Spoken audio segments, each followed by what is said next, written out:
Assalamualaikum warahmatullahi wabarakatuh. Di sini saya akan membahas bab 5 tentang masa kejayaan Islam. A. Periode sejarah Islam. Sejarah perkembangan Islam merupakan sejarah umat Islam yang mencakup masa kejayaan dan kemunduran Islam. Para ahli sejarah Islam menyebutkan bahwa sejarah Islam dimulai sejak Rasulullah SAW menyebarkan Islam keluar Jazirah Arab. Secara garis besar, sejarah Islam diklasifikasikan menjadi 3 periode, yaitu 1. Periode klasik yang terjadi pada tahun 650 sampai 1250 Masehi.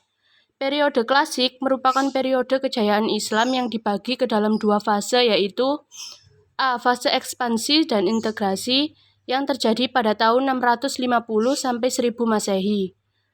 B. Fase disintegrasi yang terjadi pada tahun 1000 sampai 1250 Masehi. 2. Periode pertengahan yang terjadi pada tahun 1250 sampai 1800 Masehi. Periode pertengahan merupakan periode kemunduran Islam yang dapat dibagi ke dalam 2 fase, yaitu A. Fase kemunduran yang terjadi pada tahun 1250 sampai 1500 Masehi. B. Fase munculnya 3 kerajaan besar 1500 sampai 1800 Masehi, dimulai dengan zaman kemajuan 1500 sampai 1700 dan zaman kemunduran 1700 sampai 1800 Masehi. 3. Periode modern yang terjadi pada tahun 1800 dan seterusnya. Periode modern merupakan periode kebangkitan Islam yang ditandai dengan munculnya para pemburu Islam. B. Faktor pendorong kejayaan Islam. Kemajuan dan kejayaan Islam terjadi karena beberapa faktor, yaitu A. Faktor internal, merupakan faktor yang mempengaruhi perkembangan Islam dari dalam atau faktor yang berasal dari diri umat Islam.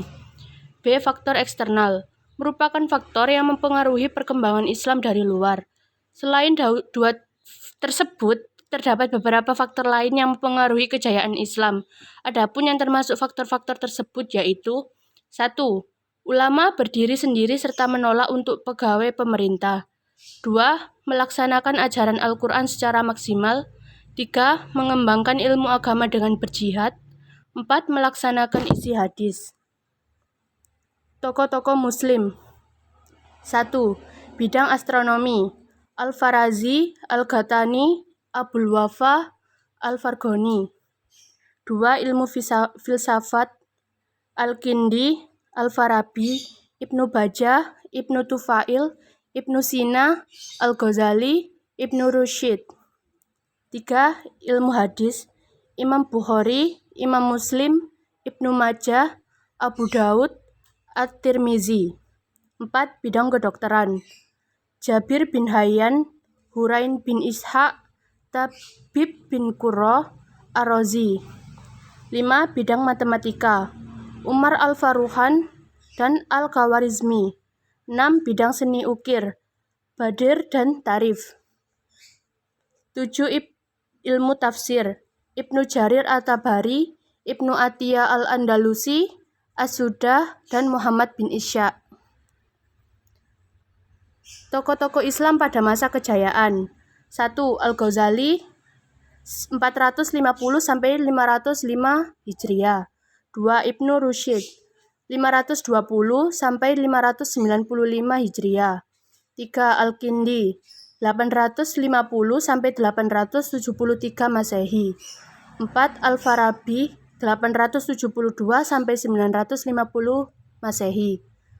5. Ibnu Sina 980 sampai 1037 Masehi. Hikmah pembelajaran Islam pada masa kejayaan: 1. Mencintai ilmu pengetahuan. 2. Menghilangkan rasa minder untuk belajar dan sebagai muslim. 3. Mengeratkan hubungan antar sesama muslim. 4. Memiliki semangat juang yang tinggi. 5. Menjunjung tinggi etika, moral, dan ilmu pengetahuan. Sekian presentasi dari kelompok kami. Wassalamualaikum warahmatullahi wabarakatuh.